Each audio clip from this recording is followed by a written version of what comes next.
Leibak asida lairaba miyoi khudingmak icham chamba affidavit amagi matengna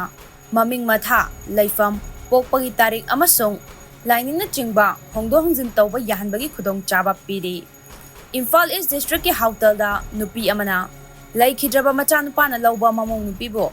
Manish Pradhan kauba Nepali macha amada yumpal halaga Nepali adugi yumnak ningthauzam olhalamba thengnakhibani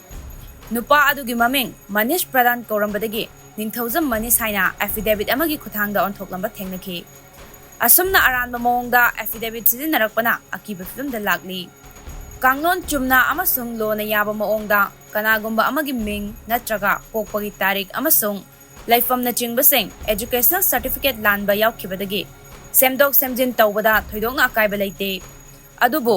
hiram asigi matanga kanagumba miyoi kharana natraga mapandagi narolda changlakpasingna Khudongchaba lauraga masagi ming Leifam pokpagi tarik amasung Lainingna chingba Hongdok Hongjin tawbagi thawong chatharabra haibagi matangda maikai kayadagi chingnaba wafamsing fongdoknaragli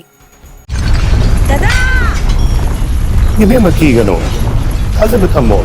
Sigi yumse next TMT na checksin na laksilaga thamkhrabani ne Dada nangse juhar habaga amta kidrabo Asumna mayamna machalbu ngapshan dugum masigi yumasibu asoyangan kokadabadagi next TMT na ngapseli next TMT jor habadi ngakokna basembani German technology sinamana concrete katokna tinaba matamda kapangul amuk hena hengaladli next TMT strength is in the quick